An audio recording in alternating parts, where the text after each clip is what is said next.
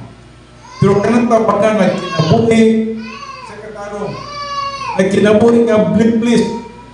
Nagkinabuhi nga nagsunod sa kabubuton sa Diyos. There is also another one which is the life of Abraham. Sa Abraham 25 verse 8, sa Genesis 25 verse 8, ato makita din si Abraham. Usaw kang kini siya katao nga nagkinabuhi diha sa katarong. O busan din sa Genesis 25 versikulo 8, miabot siya sa iyang kamatayon nga diin natagbot sa iyang kinabuhi. Bukod pasabot ang kinabuhi ni Abraham nagkinabuhi diha sa pagpakig-fellowship kauban sa Diyos. Atong basahon sa makadyon, Genesis 25 verse 8, nagaynon din o gitugyan ni Abraham ang espiritu o namatay siya o hilabihang pagkatigulang usang taong tigulang.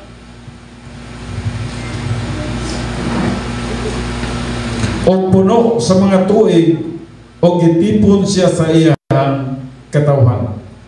In some translation, naghisgot may tungod sa the satisfactions of life. Walay mga regret sa kinabuhi ni Abraham. Now, adunay daghang mga Bible characters, but we just studied these 4. Now, himo na ako kinisang introduction tungod kay padayon kita karon sa pagtuon sa kinabuhi ni Solomon. Now, naa kita karon sa Solomon's recovery. Makita na to, makumpara na to o unsa ang life sa mga Bible characters nga nagkinabuhi, nga nagsunod sa kabubuton sa Dios in fellowship with God, o ang tao nga nagsunod sa kabubuton sa Dios mibiya and then mibalik. And this is the life of Solomon. No? Now, we are now in the life of Solomon's recovery. Nag-recover na si Solomon. Pursuing the apes and peacocks of life. Mao ni ang paborito ng mga exotic ng mga animals ni Solomon. No? Solomon was perpetually carnal believer, seeking happiness in sublimation and finding no fulfillment. Murag, para sa iya kuan gyud, ginapangita niya kining mga butangan ni, pero wa siya nakakita og tinuod nga kalipay. Indeed, the bad decisions he made is this frenzied pursuit only compounded his unhappiness. By his own decisions, he had involved himself in sin and evil and was suffering the consequence of self-induced misery. So, muning nahitabo ni Solomon. One day, he woke up the fact that old age had overtaken him. Naka-realize na gid siya. Later, but he realized during the time when he is old. Nakana siya, kanindot sa akong kahintang sa una, no? When I am in fellowship with God. And now, grabe ka misery sa akong kinabuhi. Grabe ka misery. Miserable yun, katong itulog ni Linda. Once nga, mugawas ka, magbuhat ka imong kaugalingong highway, my way. Dili ka mo sunod sa kabubuton sa Diyos. Miserable ka dyan. So one day, he woke up to the fact that old age had overtaken him. Nakita niya, uy, hala ka, niabot na lang yung tigulang na nagkinabuhing karna. Na-realize niya yung kinabuhi. Nana ko sa mga katapusan sa akong mga adlaw. He realized with a shock that his youth was not only gone, but wasted. Na-realize niya nga, dili naman na ko batanon pa. O gisayangan lang na ko ang akong pagkabatanon. Mura pag ako ba? No? Karon, mura bingon mo dili man siguro surprising, pastor. Pero ako lang tinod na surprise ko. Senior na day ko. Mura ningambak ko gikan sa akong pagkabatanon. Niniabot na ko karon ni munani. Siguro maabot ko na sa inyong kinabuhi. Bingon mo, uy, ningkalit naman ang kong ka-senior. Nga sa una, nagdula-dula ramang kong Julien, dula-dula ramang kong Lastiko, eskwila ko nga eskwila, karong senior naman dahil ko, morning hitapot ang Solomon. Na-realize niya nga, ninglabang na siya sa iyang pagkabatanon, o midritso na siya sa iyang old age, o tanawag kung sa'yo hitapot sa iyang kaitang. Matod pa niya, gisayangan niya niyang pagkabatanon, o minabot na siya sa iyang time nga na siya sa old age. Well, that's good na Mike. Okay lang na ito na tawag na ito realization. Now, ingon na ni, ito na yung gitawag din idiomatic expressions. So, he was now miserable, old man. But the question is, was it too late? Ulahin na ba ang tanan? Siguro mo yung ka, yes. Tigulang na God. Tigulang na God. Wala kayo mahimo. No. Was his situation hopeless?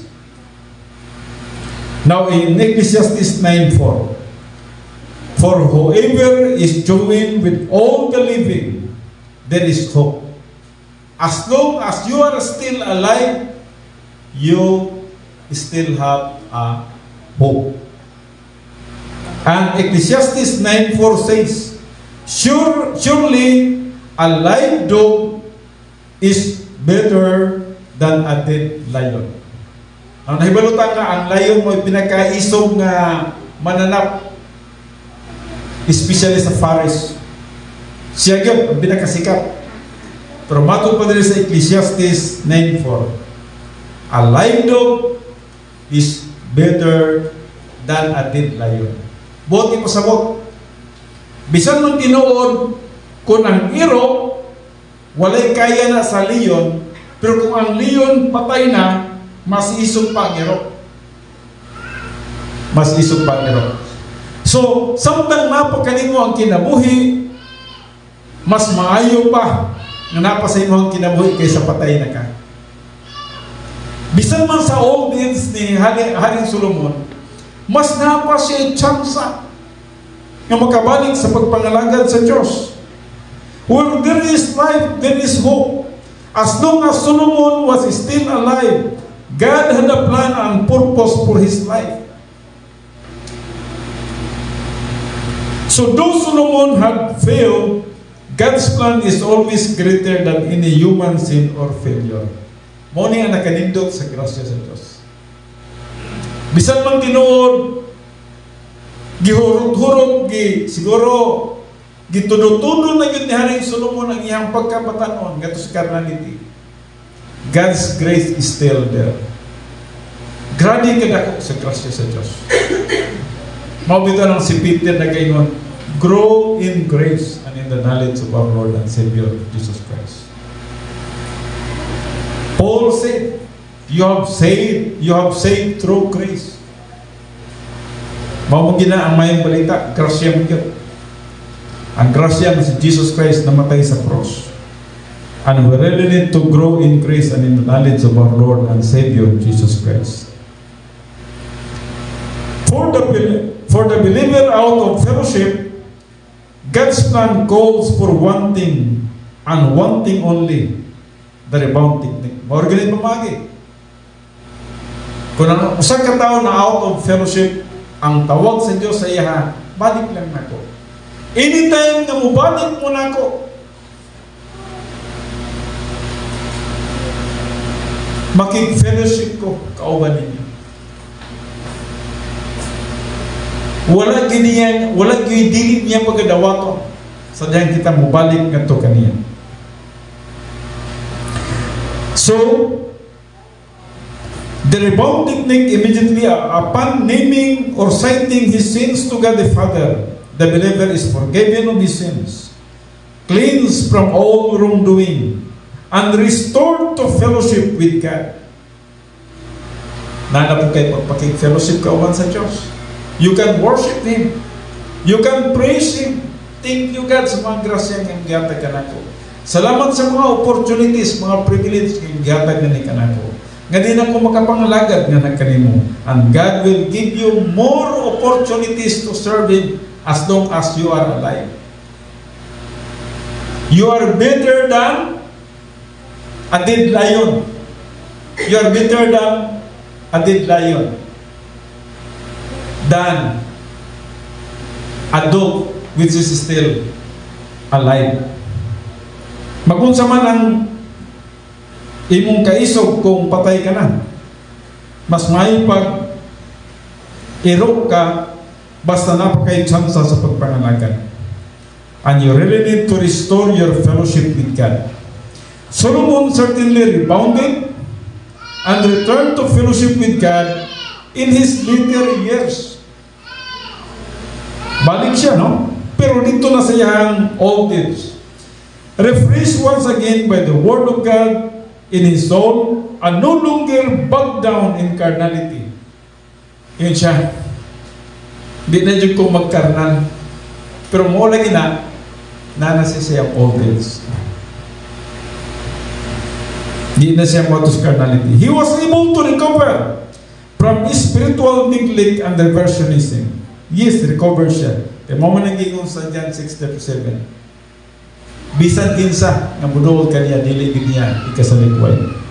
Though he had squandered much time pursuing pseudo happiness, he rediscovered true inner happiness when he reoriented to God's grace and God's plan.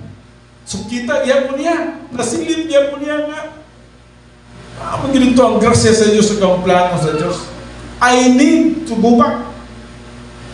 Busa, kung kinsa man kaninyo din nga naguna-una na nga tuwa na sa pinagkalayo nga dapit sa iyong spiritual life, balik lang sa Diyos. Kaya wagi usan na dili tugutan sa Diyos nga makabalik na to kaniya. O posible pa nga mahimo pa kang great believer sa inyong later years.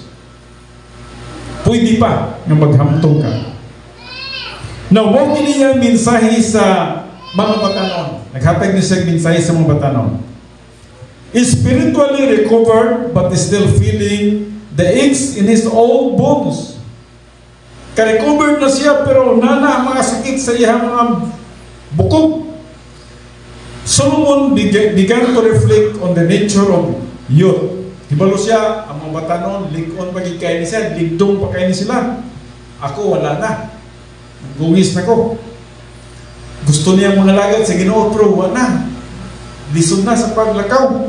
Siguro, magwali siya, ang ihang tiil, dili nakabarok. So, he conveys a message of wisdom and experience to the younger generation. So, mo niyang message para sa mga batanon pa. Rejoice, that means learn the Word of God. Magmalipayin ka sa imong pagpulong sa Diyos. Rejoice, young man, during your childhood. Now, kinsa man kaninyo din ang mga batanon pa. Matupad niya din. Rejoice, young man, during your childhood. While you are still young, and let your heart be pleasant. That means carry inner happiness through Bible doctrine. Bible doctrine in your soul. During the days of young manhood, remove vexation, meaning remove self-induced misery. Ayaw yun o ibutang ng imong kinabuhi nga naka sa divine discipline. From your heart, from your soul, and put away pain. Ayaw na nga to sa carnality. From your body. Because children are the prime of life are fleeting. Mato pa niya. Because childhood, younghood, and the prime of life are fleeting. Mato pa niya. Fleeting means very, very short. Alam ka ninyong mga bata noon, mato pa niya. Magmalipayon mo sa pagpangalagad sa Diyos. Just remember that time is very, very short. Fleeting. Ang itong panahon, mubo lang yun kayo. Ecclesiastes 11:9 to 10. Young people, for the most part, that a tendency to think in the moment, usay, ang mga young people, mag-enjoy, bigyan. Siguro, pag makuratan na sila, masulod ganin sila sa laang sa kaway, maparihagin silang Solomon. And I'm praying sa inyo ang mga young people today, dili unta kamo mapasok sa mas kinabuhi ni Haring Solomon.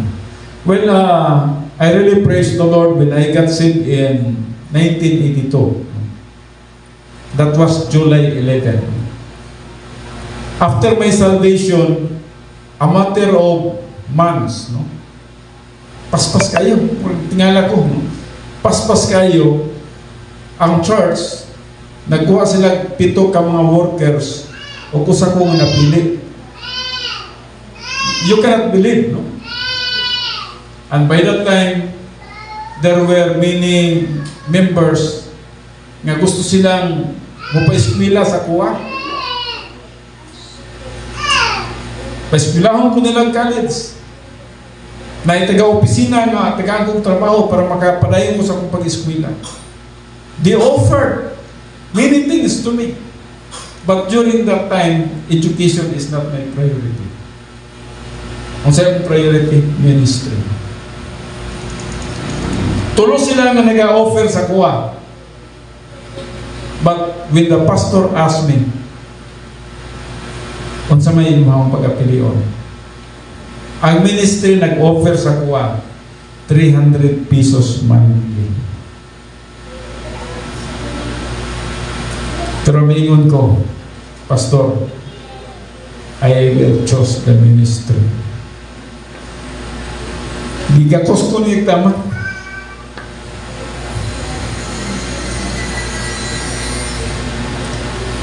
Patay na ito siya. Gigakos ko niya tama. Siguro, that time, ang akong edad, si Ryan, mas kung ni si Ryan, at the age of JJ, probably, ang akong edad, I chose ministry. Klaro na kayo ang akong schooling kung gipili na ako itong sa GSIS, kung gipili na ako itong pa-eskwelahon ko, tuloy-tuloy akong eskwela, wag yung bara, libre tanan. Pero mayon ko kay pastor, nagkatubang isa diri, nagkatubang diri, o nas pastor diri, mayon siya. Si pastor nag-offer sa kuha, o ikay magpili. Pag-ingon ako, pastor, gusto na ko ang ministry.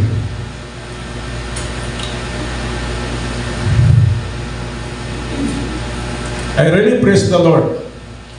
Until today, I'm still in the ministry.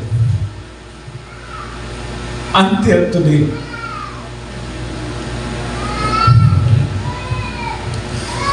So during their faith and healthy, remember young people, no?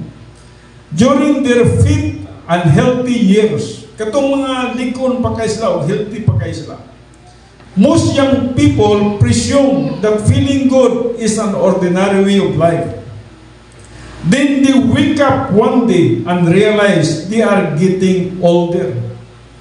They have aches and pains. They cannot do the things they once took for granted, and they begin to feel their mortality.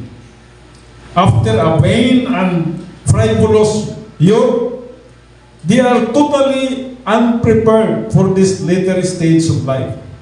Their age becomes nothing more than a painful reminder of the shortness of life. The same with the life of Solomon.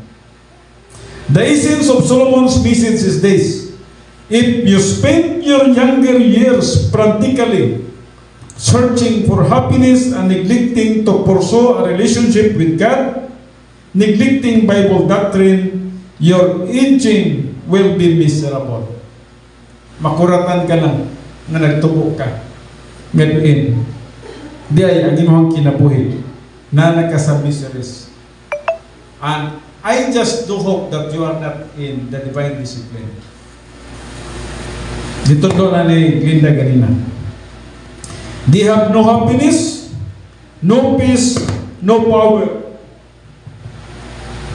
They may however be so generous as to spread a pall of gloom over their periphery, leaving them avoided by others and lonely. So before you become this kind of person, alam ka ninyo ng mga batanon karon. Alam ka ninyo nga bata pa. Listen to what Solomon has to say. Paminawan niyo si Solomon kung sa inyo sa uspit. Sa Ecclesiastes 12:1, Solomon says, remember also your Creator in the days of your youth. Sa illustration ni Solomon ang iyang kinabuhi. Mato pa niya, remember also your Creator in the days of your youth, before the evil days. Unsa man ning evil days dire? Of a miserable old age. Before the evil days. Unsa man evil days niyang isgutan? Mabuto niyang panahon nga na nagkasa inyo ang kagulangan. Come and the years draw near when you will see I have no delight in them. Basig mabot na ni sa imong kinabuhi nga wala na kay kalipay pa magtanaw sa kalibutan. The Creator is Jesus Christ, the second person of the Trinity in Psalms 102 verse 25, as well as in Colossians 1:16 and in Hebrews 1:10. Jesus Christ created everything. Walay mga butang nga nahihimog sa kalibutan nga dili pinagi kaniya. So Jesus Christ is the Creator. In effect, Solomon is saying to you, remember now Jesus Christ. How do you remember Jesus Christ? First of all, if you are an unbeliever, it means you need to trust in Christ for salvation. If you are an unbeliever, so and there is salvation in no one else, for there is no other name under heaven that has been given among men by which we must be saved. Acts 4:12.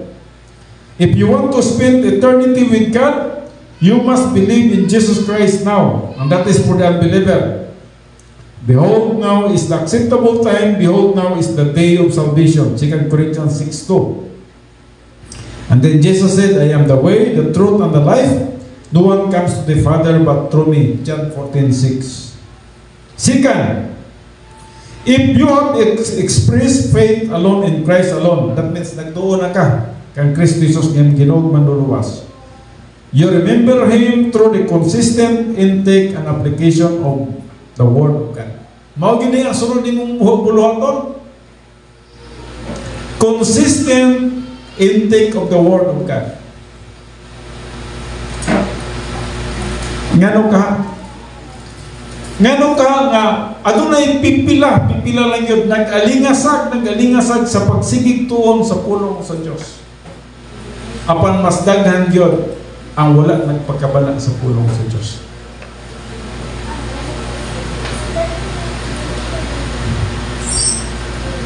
masayangan ko sa inyong mga panahon. Usay mag-anak ko nga naman yun nga na nag-Bible study, dili maminaw kay dito yun sa uban. Pagkasayang sa panahon. Ako bisag kinsa magtudlo din ha, pag maagian ako nga nagtudlo, minaw ko na. O madasig ko, no? Napuyuban magtudlo, magian ako pag paminaw na ko nga na kini nga pagkatudlo na problema ni, no? Gihapon nakadasig sa kuha, no? But ang buong pasabot din make priority number 1 the Word of God. Hatagi gid ninyong pagtagad ang pulong sa Dios. Ang pulong sa Dios kung himuon ninyong number 1 priority sa inyong kinabuhi, morning mag-prepare ninyo ngadto sa inyong kamatayon. Mag-prepare sa inyo sa inyong kamatayon, hindi mo magkahadlok. Once nga masabtan ninyo kinisya. But if you neglect the Word of God, siguro magkarag-karag kayo. Sadyang mag-atubang ka na sa imong kamatayon. So if you have expressed faith alone in Christ alone, you remember Him through consistent intake and application of the Word of God. Just remember, when you are in fellowship with God, the next step that you will do is learn the Word of God and apply the Word of God. Learn, apply. Kaya na naman ang Word of God sa inyo. So, dili na gayon, as you gain divine wisdom, you learn to appreciate who and what Christ is. You are continually reminded that Jesus Christ is not only the source of all creation, but also the source of your salvation, your inner happiness, your prosperity, and everything worthwhile in your life. If you just priority the Word of God, kung tagaan nyo mo, taas kayo nga pagtagad ang pagpaminaw sa pulong sa Diyos, ginasudlan mo ang imuhang soul sa pulong sa Diyos. Ang pulong sa Diyos nga nasa imuhang kalag. Mao ni ang maghahatag kanimo og garantiya nga bisan man magatubang tas kamatayon, mapanihat ang David. Though I walk through the valley of the shadow of death, I will fear no evil. For thou art with me. And just remember that. Muna isaad sa pulong sa Diyos. For thou art with me. O kang Diyos dili yun mubiya sa imuha. Ang Diyos dili yun mubiya sa imuha. Bisan man sa panahon nga nagkatubang ka na sa imuhang kamatayon. So you are continually reminded that Jesus Christ is not only the source of all creation, but He is also the source of your salvation and inner happiness, your prosperity, and everything worthwhile in your life. Jesus Christ, siya ang naghatag sa ato ang tanan. That's why I shared to Pastor Ruel yesterday. Gignan ko siya. The other day pa. Pastor Ruel, if you are really growing towards spiritual maturity, o kung nana ka sa imong spiritual maturity, you have all the capacities. Capacity for life, capacity for love, capacity for happiness, capacity for blessings, capacity for giving. Once na makabot ka sa imong spiritual maturity, nagay capacity niya. Naghamtong ka naman. O sa diyan naghamtong ka na, nagay capacity, God will provide everything. God will provide everything. Nga naman, dili niya tugutan ang usa ka nagatubo sa pagkahamtong nga dili niya mai-apply ang pulong sa Diyos sa iyang kinabuhi. Like for example, gusto siyang mangalagad sa Diyos. Dili ibara sa Diyos sa imuha ang mga pagpangalagad. Logistical needs, financial needs, dili niya na ibara.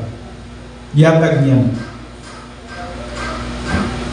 When I explained to him the story of the spider web, Aknginan siya. Iwanan ni Pastor Well. The more you have the capacity for life, and especially the capacity for giving, kanang muhatag, gusto na kang muhatag diya sa bulaton sa Ginoo. Natin kang opportunity sa mga bulaton sa Ginoo, no? And I know that some of us gina-prosper gid sa Diyos, no?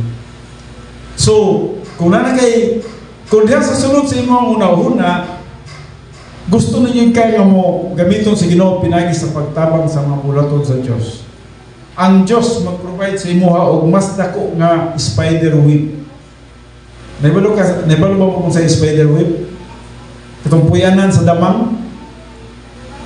Pero ang iyang pagkaon nara sa iyahang web. Ang Diyos mo'y nag-supply sa iyang langaw nga masangit dito, kakaon siya. Ang Diyos nag-supply sa iyang lamok, masangit dito. Ayan na yung kapuson. O mag-store na sa iya, o siguro 2 to 3 days na mahurot. Ang before mahurot na, ano po'y masangit nga lain, nga dako-dako, siguro good for 5 days niyang consumption. Yan po ng baluton sa iyang web. Nabuhi siya, pinagi siyang spider web sa iyang lawa. O wala gay damang nga napas mo.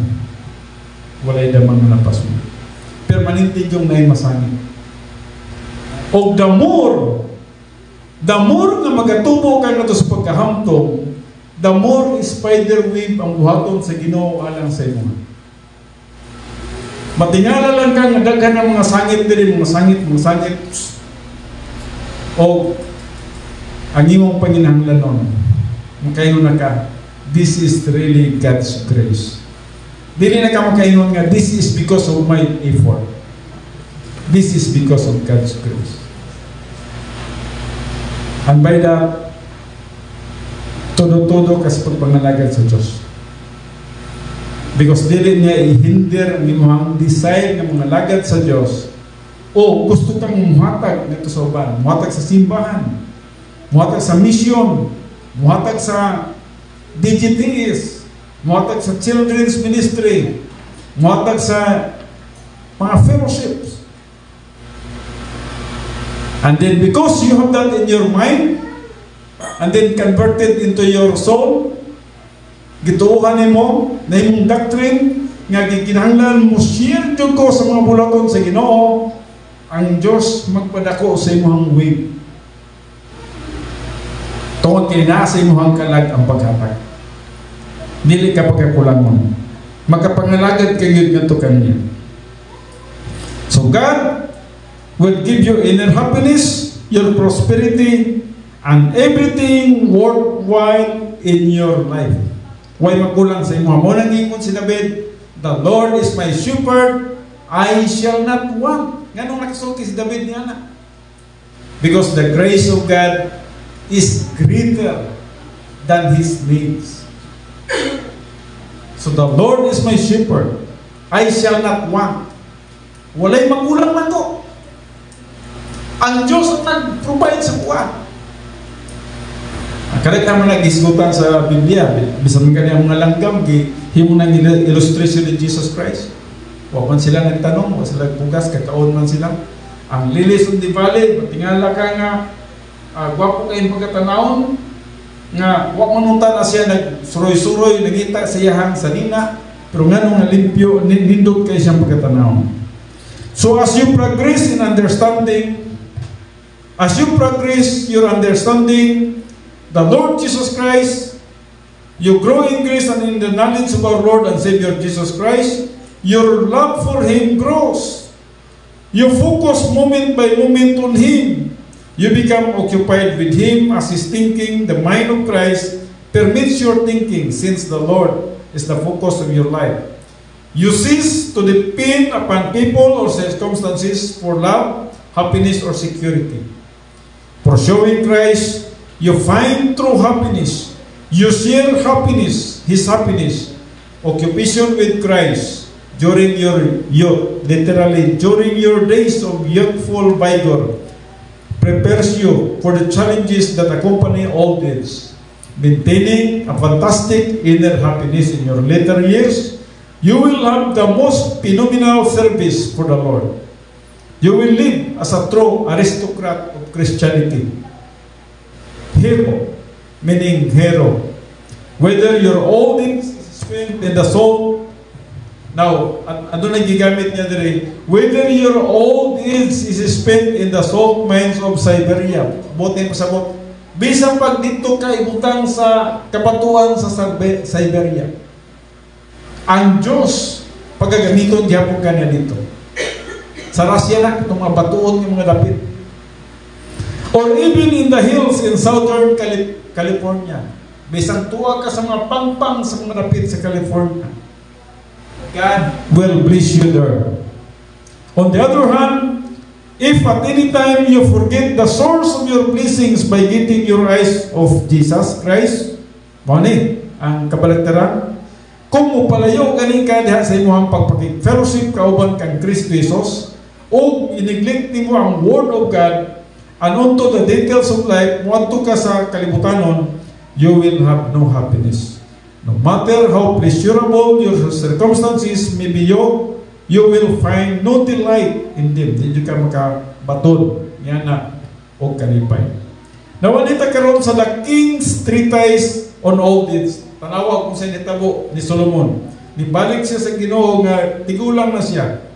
In Ecclesiastes 12:3, Solomon begins a figurative description of his infirmities as an old man.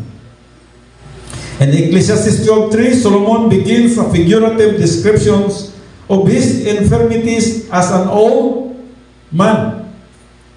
Matod pa diri, in the day, that means of old age, that the watchman of the house tremble. Now just focus. Para mahibaluan mo ni kung saan yung watchman of the house tremble.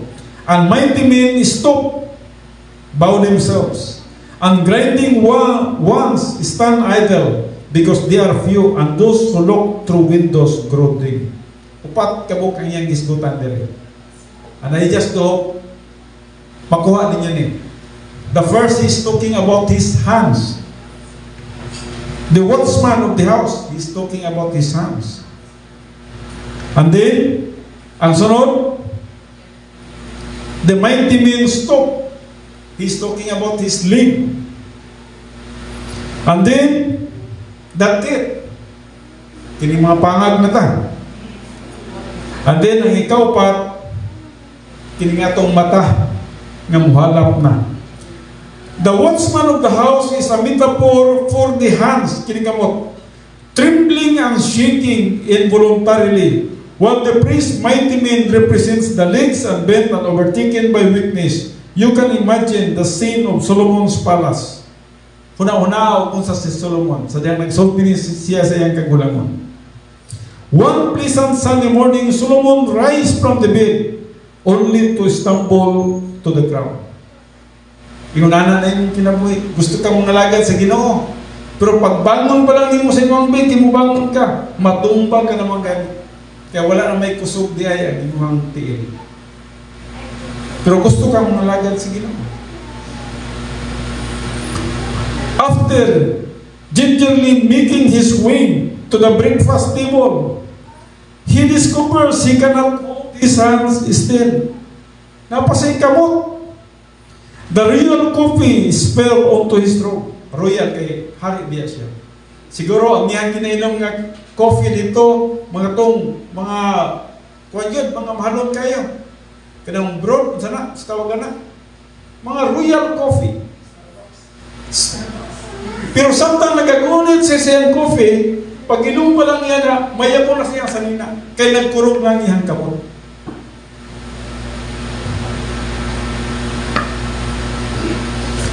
His knees have given out. On moving legs, he stands up again. And then, after gingerly making his way to the breakfast table, he discovers he cannot hold his hands still. The real coffee spills onto his throat. There will be no steak for breakfast.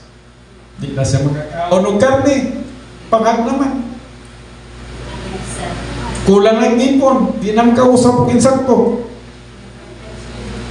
Only a soft-boiled egg. Mo na ning mahitabo. Lumag nga tag itlog nini kay dali na kayong usapon. Tinapa. Because the grinding one state are few. Kamay nang magaling. Siguro wanay bagang. To make matters worse, he can hardly see his food on the breakfast table. Kini po kayo pinakalisod. Nga nagtanaw ka sa imong lamisa, pagtanaw mo sa imong lamisa, di na gani ka makakita sa mga lami ng mga pagkaon. Hanap na imong panglantaw. Naman siguro hanap ng panglantaw din, no? But yes, I just do hope na namoy makuha din, no? Na pagtulunan. So we will have to face it. Everyone gets old. Just remember, para sa mga batanon, gisulat kini ni Haring Solomon. Gisulat niya kini siya, yes, needing a time, inspired by the Spirit siya, but gisulat niya ang iyang mga carnality aids. Gisulat niya ang iyang mga experience, iyang pagka-carnal. O mga tubang tanining tanan. Doctrine makes all the difference, as Solomon came to realize. Even if you have the shakes, even if your knees break down on your limbs, become weak, or your teeth fall out, your inner happiness can endure any physical maladies. The illustration continues, and the doors on the street are shut. That means have been closed, say Ecclesiastes 12:4. The street refers to social life. Mga rin panahon na. Kaya nung po kagabi, akong misis in town ko nagtulog. Kaya grabe kabibo sa mong society. Wala na nakahuna-hunag respeto sa mga silingan. Bisa kung sa tulog ni DC, di na siya katulog. Ako naghagok nung ako, pukawon po kong DC. So, di na po nung ko katulog. Pagkataon, naghagok na bugog, pukawon na bugog, kaya naghagok lang ko. Pagkabuntag ko, parehan kulang ng tulog.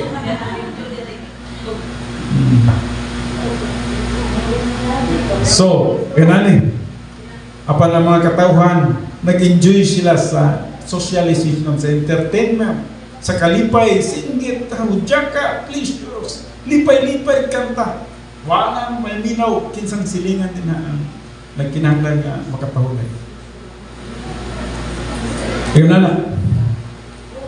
Pero si Solomon din siya, wala na ko'y panahon niya na. Dili na magani ko makalakaw. Anang atong kinabuhi, time will come na igo na lang magtanaw sa atong bintana o pagtanaw na ito sa gawas, dili na lakay na itong maklaro o unsa ang mga nagapanghitabo sa gawas. Ang atong dununggan, dili na makadungog pagmayo, unsa yung mga maayong dapat atong pagkapaminahon. Nasiguro natin rin no?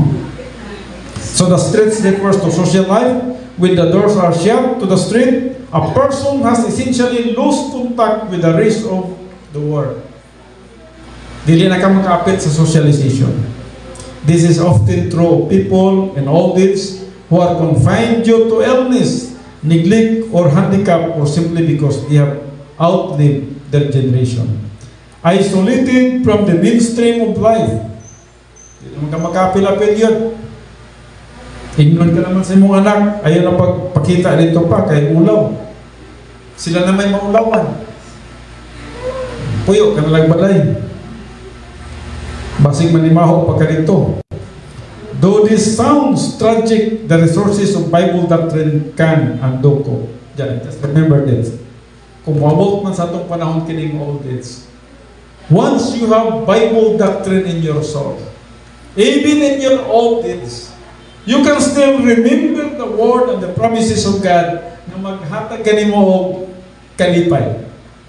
Someday, akong pagabiyahan. Bisan man ang akong old age na akong pagabiyahan.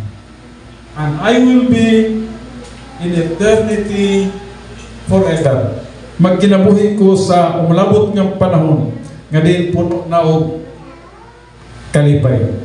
Well, nalapas na nga itong panahon di ay basta din na sa tataman sa itong pagtuon at din atong padayonon kini siya, especially kining sa conclusion sa kinabuhi ni Solomon, after he go back to God, ibalik ang tinuod siya sa Ginoo, pero dito na sa panahon nga dili na siya makalihok pagmayo. Muna, ang talambago niya sa mga batanon, remember your Creator in the days of your youth. Ayaw usik-usik ang inyong kabatanon karon. Time will come, mabot na sa tuwa ang atong old age, dili na tayo maka-perform pagmayo sa atong mga buluhaton. Kaya mag-amputa, ako nangiyan ang tanan sa pagtindog. Amahan na mo kay Diyos, salamat sa mga pulong nag-discord sa kinabuhi ni Solomon. Gikan sa iya, taas kayo nga ground sa pagka-espirituhanon. And then may kanaog siya sa pinakaubos kayo sa iyang pagkakarnal. But he realized, Heavenly Father, at his old age that he need to go back to the Lord. He need to go back to be in fellowship with God. Apan wala na'y mga kusog niya mga lawas, Father God, sa pagpangalagad niya ng kanina. But I really praise the Lord that bisan man siya kinabuhi, nakita niya nga ang pagpakik-fellowship niya ng kanina mo ay pinaka-importante sa tanan sa iyang later years. And thank you so much, Heavenly Father, nga ikaw nagpakikistorya sa iyong mga kanakan, especially sa mga young people, na dili unta nila o sikusikan ng ilang mga panahon. Gamito nila wisely for your glory and honor. Ginawali na kuwanta ng pagpasalamat, pagdahil paglimaya ang nagkanimo, pinagi lamang sa pangalan ni Kristo Jesus, atong Diyos at atong manluluwas. Amen.